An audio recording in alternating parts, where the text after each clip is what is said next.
Welcome to the fifth episode of Tokyo Alumni Podcast. Today, our guest graduated from ASIJ in 2004. He went on to earn a communications degree at Pace University in New York. Upon graduation, he worked for Morgan Stanley, and then he went on to work for Weber Shandwick, where he specifically focused on bringing the 2020 Olympics, well, now the 2021 Olympics, to Tokyo. Upon leaving the PR firm, he would go on to work for Expedia, and very recently, he went back to school to earn a master's in international education, and since then, he has taught for 2 years in Ecuador as an economics teacher, and currently teaches economics at a school in China.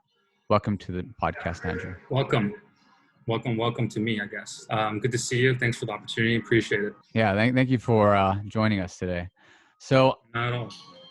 I wanted to ask you the 2020 Olympics. I mean, obviously a lot has been going around currently, but there was quite a bit prior to that to actually get the Olympics to Tokyo, and you were part of that team. I was wondering if you would like to share any episodes and your experience bringing the Tokyo Olympics to Tokyo. Yeah, for sure.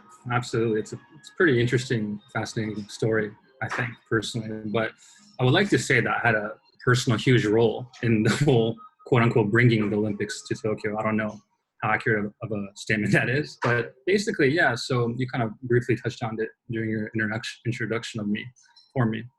But the company I was working at, it's a PR agency called Weber Shandwick, has long had, I'm not sure if connections is the right word, but has had worked with Olympic committees, trying to get Olympics to certain cities, whether it's Paris, Beijing. There's all these PR agencies behind the scenes trying to get involved in supporting Olympic bids, so to speak. And Weber Shandwick, I didn't know. I was oblivious to this back before I entered the company, before I was hired. But upon my hiring, I was told that actually Weber Shandwick has had this extensive experience with Olympic bids. And actually, for those of you guys who don't know, including you, Nikki, maybe you might recall that Tokyo actually tried to bring the Olympics to Tokyo in 2016 as well. Obviously, Rio won that as well.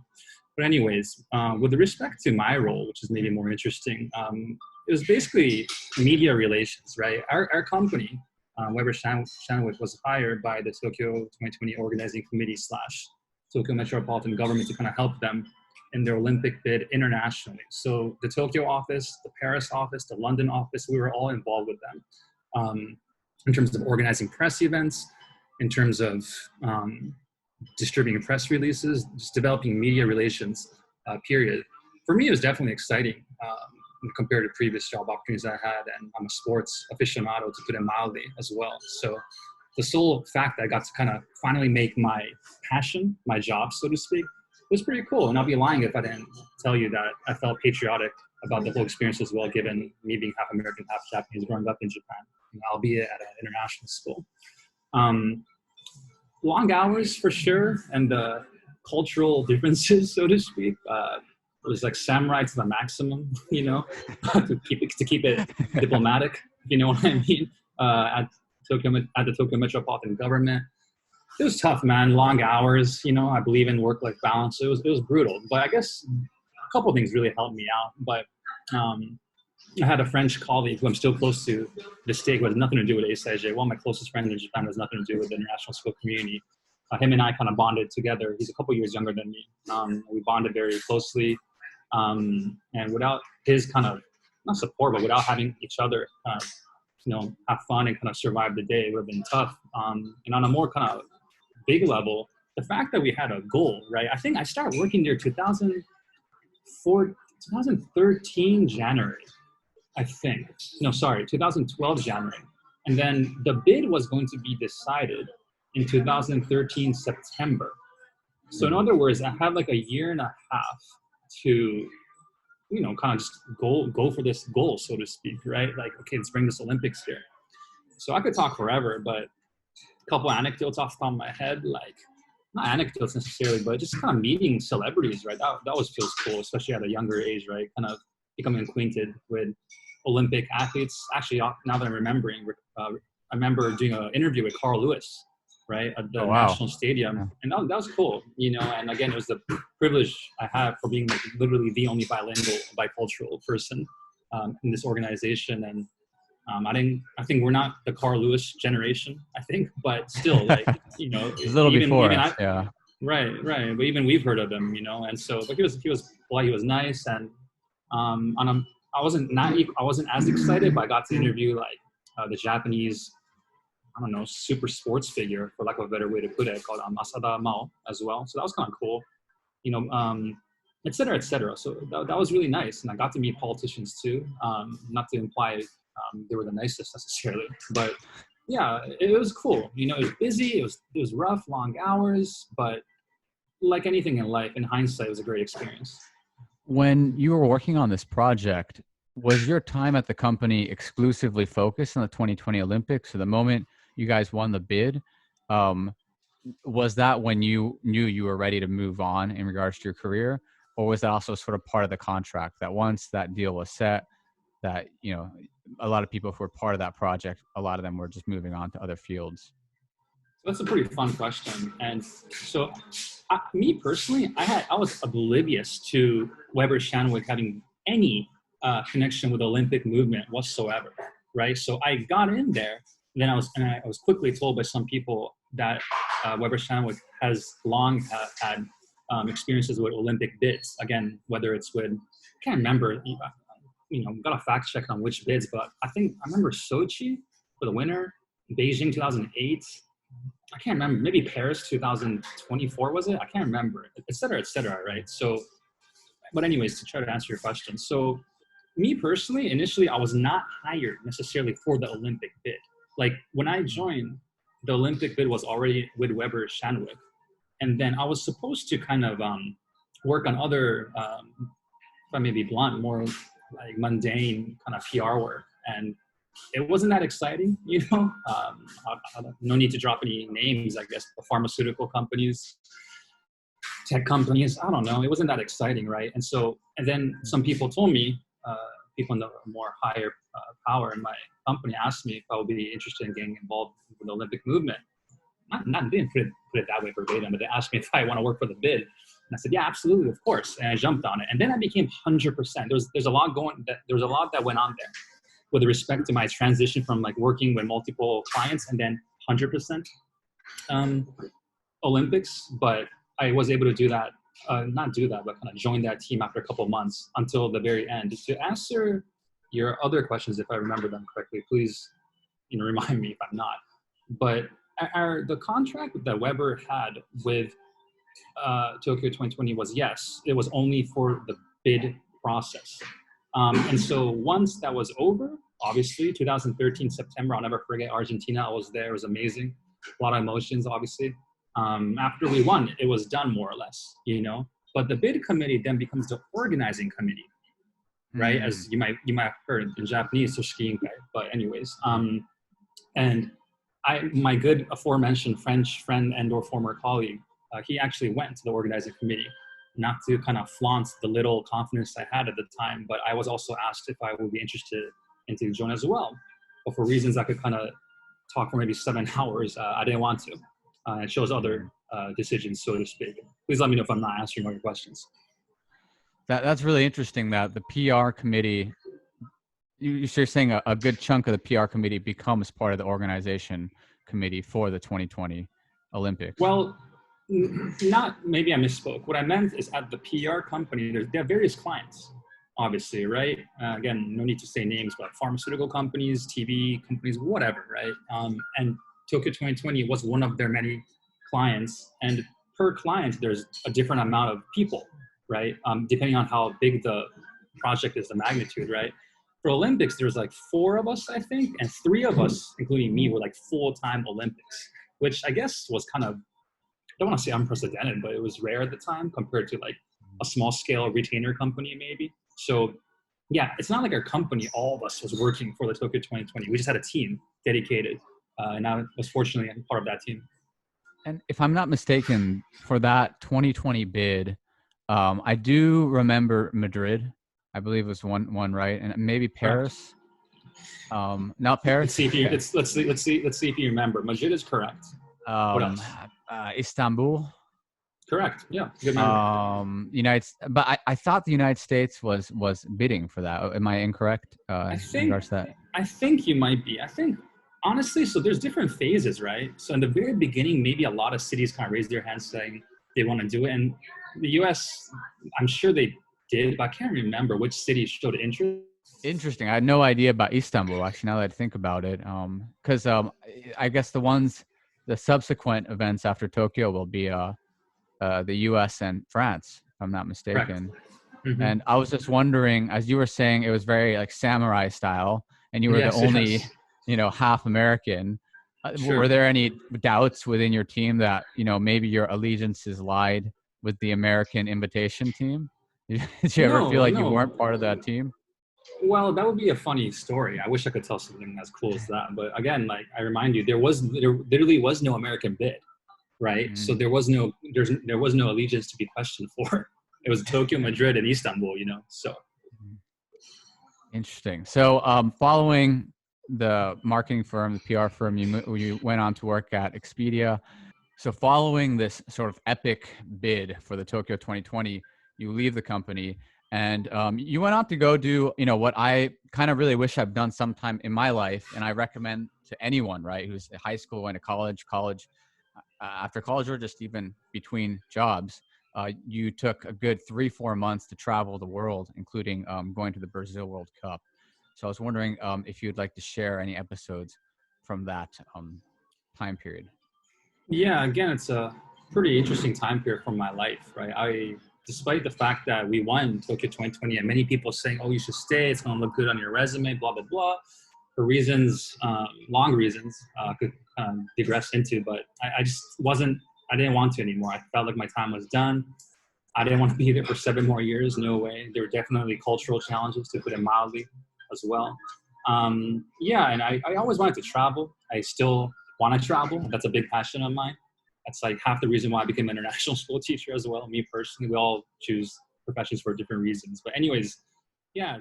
So this episode, we cut into 2 pieces, right? Because there were technical difficulties, but yes. We appreciate it. Mm-hmm. But we appreciate having you back, and I want to sort of bring it back to, I think we left off where you had contributed to the Tokyo 2020, and then Mm-hmm. you had left the company, and most people, when they take like gap years or they travel around the world, it tends to be like between high school and college, or college and work. But you took this trip quite late, right? You would have already been in your late 20s. Correct. And are there any episodes you want to share with us about backpacking? Maybe any tips for people who are going to go backpacking around the world? Definitely, they should be better prepared than I was. Specifically, got to do some due diligence on the countries you're visiting. I was pretty spontaneous back then. As you get older, naturally, I think you become a bit more careful, the vast majority of us. But anyways, out of all the countries I went to, Myanmar/Burma comes across as one of the more interesting places I've been to, owing to a multitude of reasons. But I'm kind of reminiscing over one experience I had there, where I'm trying to keep this succinct. So again, things have changed perhaps since then, since 2014. But when I was there in Burma/Myanmar, whatever the correct word is now, sorry, but people use dollars there and also the local currency, right? And so the local currency, it could be crisp and or what's the word? Crumbled, I guess. But the US dollars, it has to be completely crisp. Okay, and I brought US dollars in there, crisp US dollars. I withdrew from an ATM in Bangkok, if I recall correctly. And then separately, I obviously, with the same ATM card, I was hopeful that I'll be able to withdraw money there. Surprise, surprise, I wasn't able to. But then I still had enough crisp dollars to kind of survive. So I thought I was kind of hopeful that I could get by. Forgot the exact context, but when I gave my $100 or $50, whatever, crisp US dollars, whatever, at a train station, maybe, I can't remember, but the guy, girl, whatever, nonchalantly returned money to me, change. And then after I got on the train, I realized that all the bills he gave me was not crisp at all. And so after that, I quickly realized that I'm not able to use it anymore, that money. And so I was I thought, oh, it'll be okay. I'll get by. But I was trying to buy things, exchange it with people, and I literally couldn't use it. And I remind you again, I couldn't withdraw money from the ATM either. So I was getting really freaked out. And so I didn't know what to do. And so I begrudgingly and reluctantly, embarrassingly, started to kind of talk to some people I met at the hostel, youth hostel I was staying at, asking if I could borrow money, basically. But mind you, I met these people for like 3 hours max. So it was pretty awkward. So yeah. And then naturally they were uncomfortable, and rightfully so. And I remember I met this Japanese girl by happenstance at some restaurant, and we just kind of, started talking for the pure reason that we're both Japanese, I guess, right? And after we exchanged contacts, nothing serious there, whatever. But the next day I thought maybe I could rely on her because, with a Japan connection, maybe I could borrow money from her, whatever, and then I remember she told me which hotel she's at. And so I walked all the way to her hotel. It wasn't too far, but I got there and I kind of told her my situation again, pretty embarrassingly, right? And I explained, and then even, again, naturally, understandably, she reluctantly kind of says, no, sorry, I barely know you. And I feel like crap, right? Basically. I don't know what to do. I tried to call the Japanese embassy, but it's a Sunday too. So I'm kind of stressing out, as you can imagine. And I didn't know what to do. And then I forgot if someone suggested it or what, but it dawned on me that I could begin asking hotels maybe if they could charge my credit card with a ridiculous fee, 10 to 20%, whatever, transaction fee. And so they could give me cash. Do you follow what I'm saying? Yes. And so after like 2 days of like mild hysteria, I was able to finally find a hotel that allowed me to charge and I wasn't staying at this upscale hotel, right? And they let me, they let me charge my credit card there and gave me cash. It took like a big hefty 20% fee or whatever, better than living out in the streets for the rest of my time in Southeast Asia, obviously. So yeah, that was a pretty crazy story. I don't know if that country is still uptight about the money situation, but it was intense. So if I'm not mistaken, you had a bunch of money that you couldn't use. Correct. Well, I thought, yes, exactly. Thank you. Yes. That is such a weird situation. And did they ever explain why it has to be Chris? Yeah, they did, but it's been 7 years and life has passed since then. I don't remember the exact intricacies, but I never really understood or agreed with the rationale. Just the trauma remains. Yeah, it was crazy. It was wild. Yeah. Mm-hmm. So I guess you primarily backpacked around Southeast Asia, but if I'm not mistaken, you were also in Brazil for a bit. Yeah. So what was that like? It was awesome. So specifically, I was in Brazil for the World Cup. At first, I was in Southeast Asia for maybe 2 months or so. Had a friend in Bangkok, so I was able to stay with her and use her place, kind of her as her base, and travel around to Vietnam, Laos, Burma, Malaysia, Singapore, etc. And then, you and I are both football, soccer aficionados, right? And so going to a World Cup, the Brazil one, especially back then, the Japanese team had huge hopes. We know how that went, obviously, but I really wanted to be there. And my kind of ambition was to go to that tournament, worldwide event, and then kind of hopefully find a job in Tokyo afterwards. So maybe like if my memory is correct, I traveled in Southeast Asia from January to March, came back to Japan, I don't know, just did whatever, April, May, maybe kind of mildly job searched and hung out with whatever. And then from June, I flew to Brazil and I was there for a World Cup, and it was a great, great time, to put it mildly. It's quite the effort when people fly to these destinations when World Cups take place. I've never done that myself. I think the only World Cup I experienced was in 2002. You were there too. I was 15, 16 years old. This is a general question, but do you think it's worth it? Yeah, I think so. It's hard to quantify, right? We're all different, but if you're a fan of something, if something means a lot to you, I think it's worth it. Someone could tell me they're a huge Bruce Springsteen fan and fly to the US from like the Middle East to spend $2,500 the way I did. And I might be kind of perplexed, but for them, it means a lot. And so for me, yeah, it was a huge deal. And with the risk of sounding cliche, it was the experience more than anything. Everyone always asks me, oh, which games did you go to? And I only went to like Russia versus Belgium. This is before Belgium became super strong as they are now. But it was cool for real. It was a great experience, the atmosphere, all that stuff. But it was the experience outside, kind of just meeting other people. You're mingling with literally people from all over the world. And so that's what kind of resonates, or not resonate, but remains with me forever. So you went to Brazil and you only watched one game. Correct. Yeah, exactly. The same reaction that you're kind of giving me right now, you know, not to get defensive, but some people are like surprised, right? But for me, it's just, again, it's the experience there, meeting people, the nightlife, the history, culture, whatever. It's just a big party, quite literally. Yeah, that's really interesting. It's definitely one of those once in a lifetime kind of experiences, huh? Because coming up is what, Qatar, or Qatar, however you say it. Exactly. Right. I don't think either of us are going to that. And then 2026 is United States of America. So, and Mexico, Canada as well, right? I think it's like a not conjunction, but like a conglomerate thing. I'm not too sure. Yeah. So maybe 2026, but that assuming just feels, the pandemic is over, right? Yeah. Hopefully sports will be back by then. This will be the distant past. You then go on to work at Expedia. You go back to Japan, and then you make a pretty big decision to totally leave the corporate world, leave the business world, pursue a master's in ed.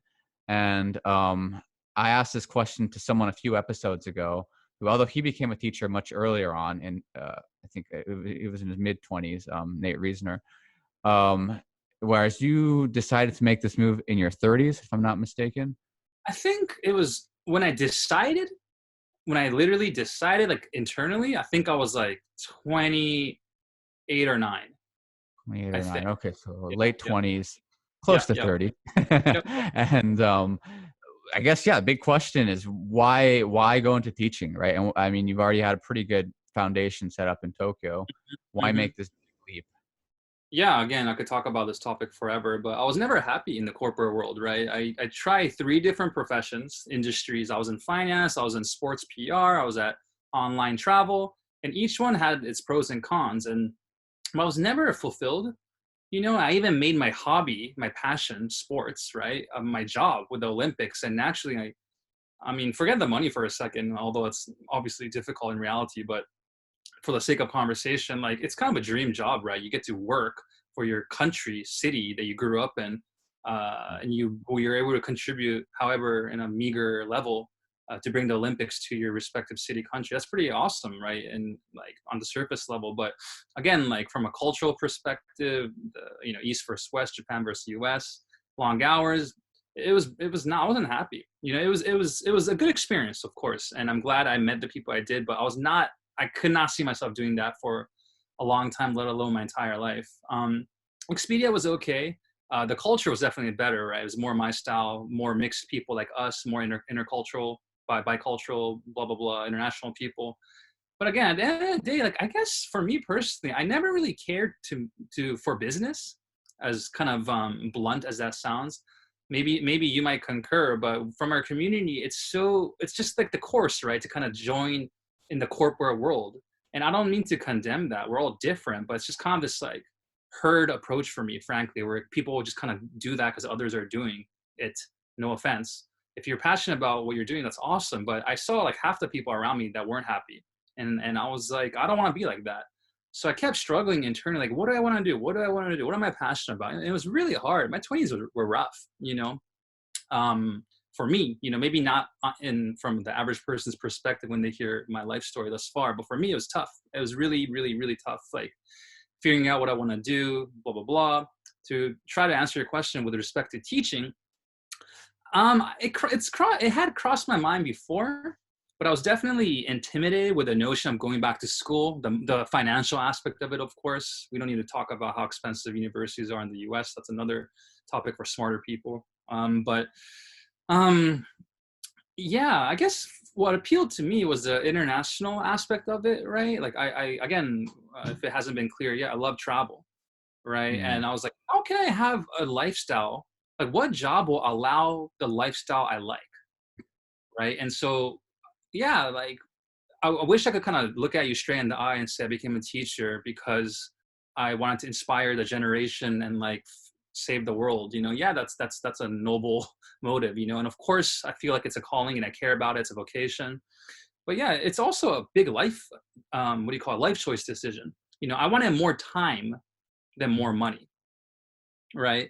And that was one big thing, right? And I also knew on a more pragmatic perspective, I did speak to many people in that field, and they told me about the lifestyle, they told me about the amount they're able to save, etc., the long vacations as well. And then on the teaching side as well, like it was hard for me to kind of grasp initially what would I possibly teach.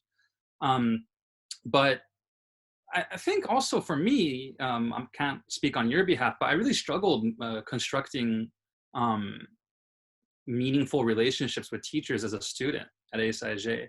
And I don't think that's a knock on ASIJ per se, but it's more of a generational thing. That's just my opinion. Nowhere is perfect.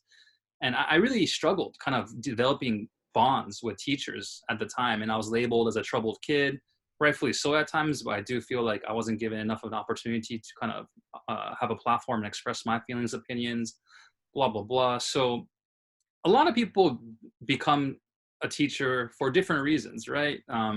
Some people might love their job. They're like super passionate about US history, and that's fine. Me personally, although I do like social studies, right? That's what I teach, as you know.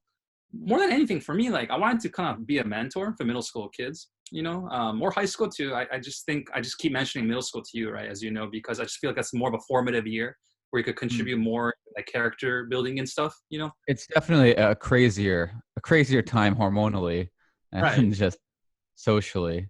Right. And I was a crazy person, and to an extent I have been, so I feel like I relate as well. And I feel it's fulfilling for me when I'm able to kind of nurture those relationships and be there for them as well. So yeah, that's kind of my long-winded answer with respect to why I became a teacher. The corporate world wasn't doing it for me. I wanted a different lifestyle. I wanted more time than money. I wanted to travel, and I wanted to have a more fruitful, meaningful career. So it just seems to be like a combination of sort of this needing a work-life balance, and which is obviously for anyone who's worked in Japan, basically non-existent, more or less. Yeah. And then wanting to mentor younger students because you felt like, and I guess it's not a knock on your previous school or where we went to as a school, but maybe that wasn't quite, the support system wasn't quite there. You were in Ecuador. I know I often confuse it sometimes with other places. No offense taken. Being in Ecuador, what was that like? I mean, I off the top of my head, I can think of 0 people I know apart from you who have visited or lived in Ecuador. So what was the life like there for 2 years? Is that correct? Or 3 years? Yep. It was my first teaching stint. Yeah, 2 years. I'm not sure which direction you want me to go into because there's many directions I could go, but basically, take it in your favorite direction. Yeah, I was in Quito, the capital, for 2 years, second highest capital in the world after La Paz in Bolivia. I forgot the exact altitude, but it's like close to Mount Fuji heights. I hope I'm correct. That's what I could recall. But Quito was fine. It was okay. With the risk of being kind of just sounding arrogant or spoiled, which I am for sure. It's just growing up in Tokyo and New York City, right? New York City is where I was born. I went there for university, as discussed briefly earlier. Like Quito, it's chill, but it's very small. There's only like 2 million people, right? So as a single person kind of looking to, socialize a bit more and do exciting things, it's anything but a fair comparison to Tokyo and or New York City when you look at it like that. But it was just a bit boring for me in that sense, right? It was chill. I like outdoor stuff. I like outdoor activities a lot more than before. Hiking, just nature stuff in general, you name it. But yeah, just again, coming from Tokyo and New York City, it was a bit too low key for me. Also, naturally, for me, the stereotype, regrettably, did kind of apply in the sense that South America and or South Central America, as you know, via Honduras, it's dangerous. You got to be careful, right? We're Japan's like arguably the safest place, maybe Korea too, right? East Asia, you name it. Like it's the safest area on the planet, right? But in Ecuador or Quito, like many other cities, in South America, it's hard to compare how dangerous and or safe others are. Quito was okay, but there were areas where I did not go. right? Like I cannot walk around nonchalantly, as I would do just walking around in Tokyo, right? So I felt a little bit not confined, but kind of immobile at times. Quito was fine. It's not really fair for me to kind of criticize it. It just, at my point in that lifetime, I was just trying to get my first teaching experience. In hindsight, like I said, for other things, it was a great experience. The food for me was hard. Again, I'm a bit spoiled with Tokyo, New York City, international cuisine. But it was okay. The students I met, they were, like anyone, they're not perfect, but I was able to kind of create good bonds, meet some good people. But yeah, it was a mixed bag all in all. Definitely not as organized as well compared to what we're accustomed to in Japan, right? It's definitely it's a tough bar to compete with when anyone is being compared to Tokyo when it comes Absolutely. to things like food, Absolutely. nightlife, safety, Yep. as you mentioned. Mm-hmm. And then you go on to China. Obviously, Right. this is an incredibly interesting time to be someone who works in China, and I guess I say lives with quotation marks because if I'm not mistaken, you live there but not really, right? You haven't been there for a while, so maybe if you could just update us with your sort of COVID journey. Yeah. I think it started officially in January, but I think a lot of the movements were in February. So what's been the recording of this is early June, so Mm-hmm. we're about 5 months, 6 months into since COVID came out. What has happened? What has transpired? So basically, so after Ecuador, I was pretty keen, put it more blunt, desperate to return to Asia, right? For a multitude of reasons, primarily because I wanted to be closer to home. And I was offered this position as shaman. For those who don't know, naturally, it's in the south of China, right across Taiwan. Pretty cool location, actually, within China, I think. Pretty too clean for China standards, as far as I'm aware as well. Anyways, so I accepted that offer. I was there from end of July because of 2019, because of orientation and whatnot, right? And I was there till January 18th or so, roughly. And I was back in Japan for Chinese New Year's. And I was traveling with a buddy in the Kansai region. And gradually, I was hearing more and more about these crazy kind of anecdotes or headlines from China, specifically Wuhan, obviously, about this virus. And initially, I was trying to kind of brush it off, but the news cycle kept escalating, and my colleagues were also kind of freaking out as well. And I wasn't sure what was going on. And I was literally 4 days before returning to Shaman. For your reference point, Shaman is like super far from Wuhan. It's like further than Fukuoka is to Tokyo. So it's pretty far, right? Nevertheless, right, I don't speak the language. I don't have many, if any, contacts there. It's all rather frightening. And so we were getting mixed signals from my school about potential campus closures, et cetera, as well. But finally, yeah, we officially got word on maybe January 28th, 2 days before my flight to China. Go ahead. Wow. Well, yeah, that's much earlier actually than I know we conversed around that time, but so that's before anything in Italy happened or anything in the United States, obviously. So China was already making moves in regards to closing borders and stuff as early as January. Wow, that's incredible. And yeah. Well, for the worse, in my opinion. But anyways, so I've been here since basically, and school immediately went to online learning, remote learning, virtual, whatever you want to call it. From February 2nd, it's definitely been a work in progress. I'm anything but a genius on the topic still, but we've been doing it since February 2nd, and the school opening date kept postponing. And I was, it's good to be in Japan, obviously, right? It's home, but I don't have like my own place here. So that makes it a little bit challenging. Again, first world problems for sure, but I was able to stay at my friends' houses time to time, work at libraries, cafes, the so-called family restaurants of Japan, Denny's, etc. But gradually things start to kind of deteriorate over here too, right?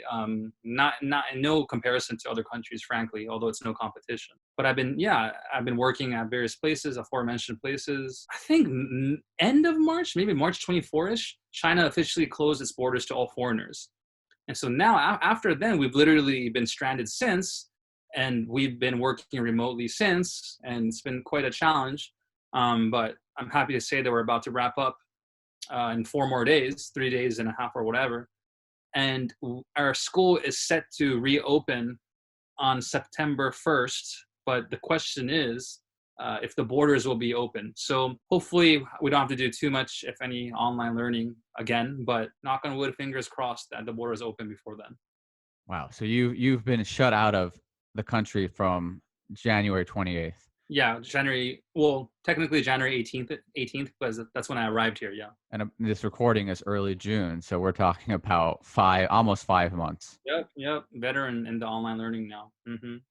Wow. Yeah. So this online learning, obviously, it was really big worldwide in March, April, especially when the U.S. schools began implementing it. What has your experience been teaching online? It's been mixed, like anything, right? Well, I think it's nice in the sense that like there's no mandate with respect to how many like lectures we have to give a week, or I mean we have general freedom, in terms of how we organize your classes, and I'm able to kind of arrange my schedule accordingly as well. So that's kind of nice, right? I definitely feel like I have more free time, but obviously it's hard to. You literally now have to kind of enter everything into the computer now, whether even if it's for formative assignments, things that would have been sufficient in the past, verbally, orally in the classroom. Now, like we were expected more to kind of type everything in, right? With extensive comments as well. That was painstaking, to put it nicely. That was. And also it's hard to have a dynamic class, right? When you can't see each other. I mean, yeah, we could do video as we are right now. It's better than nothing. I definitely am happy to say that if this happened 20 years ago, we would have been screwed, right? Conversely, I'm convinced more than ever, personally, frankly, that we cannot complete everything online, whether that's, in classrooms or hospitals or whatever. Like there is a place for human contact. And I really feel like the kids, the teachers, we're all social beings, we're humans, right? So it's just been tough for me to kind of have hold of, my class when it's all virtual. Yeah, it works out to an extent. Yes, it's possible to an extent, but it's just kind of hard to have that same dynamic, I think, that face-to-face human contact. In education, I think, especially, with high schoolers, it's really important to have that, I guess, that human element, right? That human touch. And sure. Do you feel like part of that is negated and lost because you're online, and what have you done to basically overcome that, if you've been able to overcome that in any way?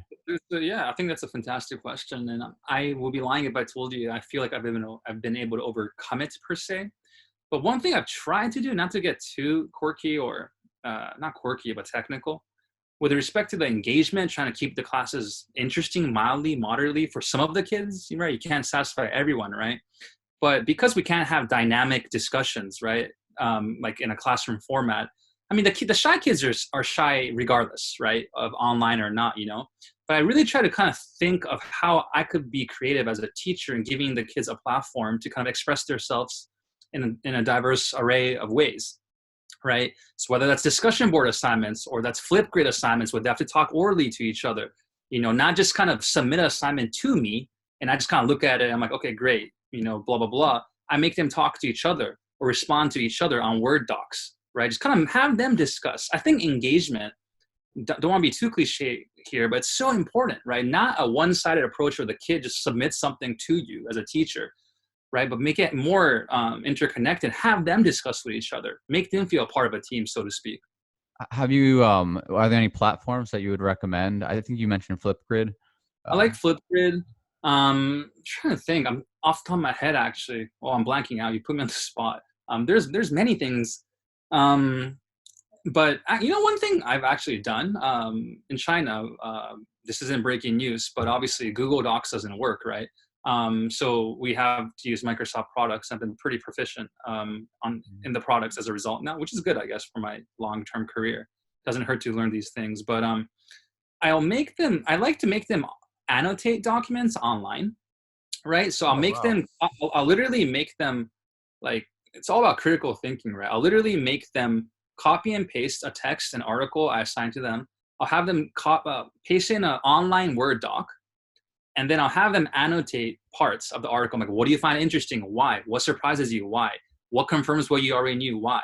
And then I'll make them end their annotations with a question for a classmate to respond to, if you follow me.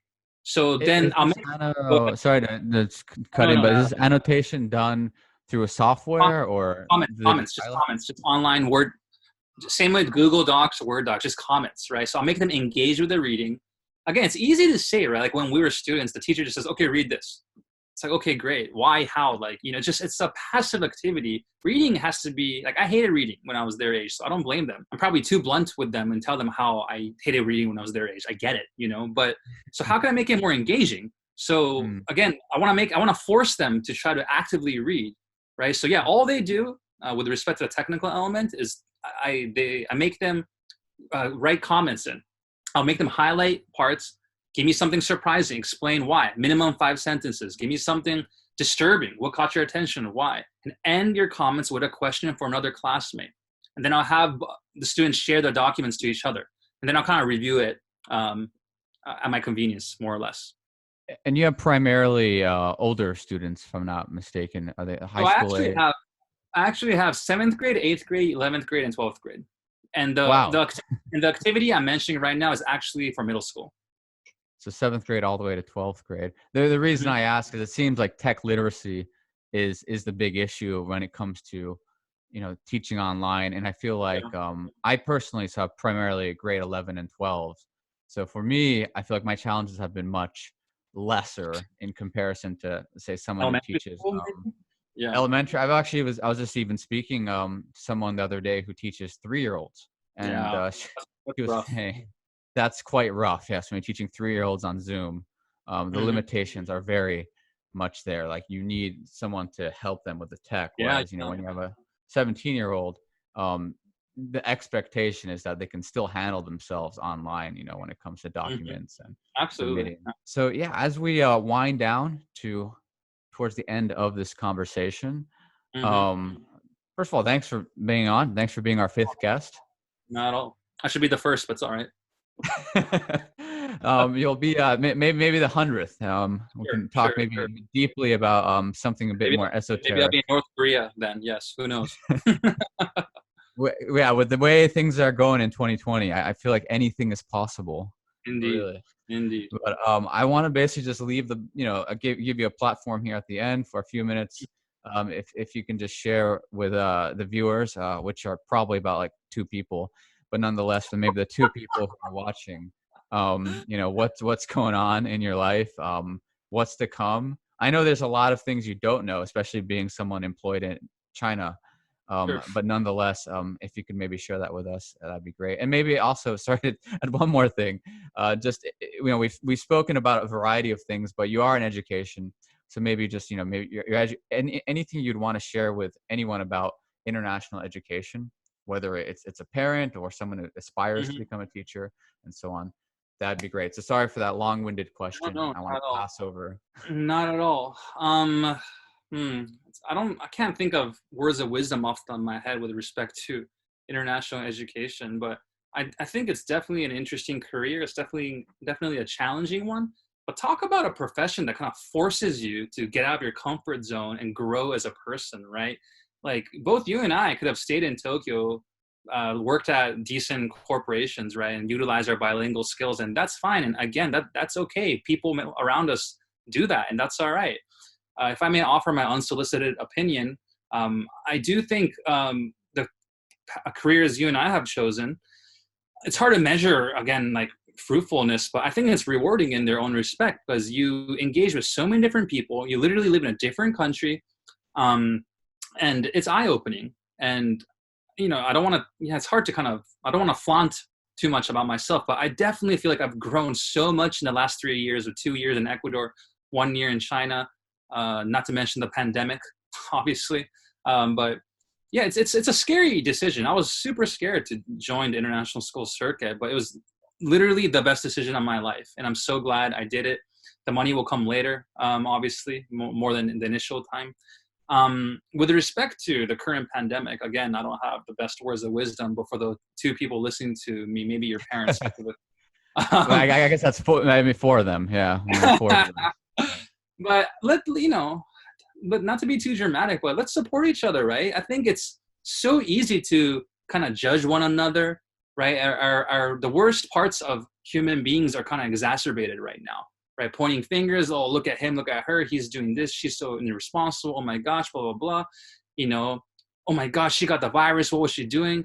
I mean, we got to support each other right now. Let's be compassionate, right? I'm no Martin Luther King, last I checked, but I think what I do know is kind of the basic decency in human beings and being there for one another. And that's the least I could do. And the little financial, not effort, but financial donations or whatever I could provide to those who really need it. I wish I had more money, but otherwise it's just emotional support we could give each other, right? Friends or family or acquaintances, you name it. And I just think we really got to support each other. And it's hard to see the end of the light. Living under uncertainty is rough, obviously.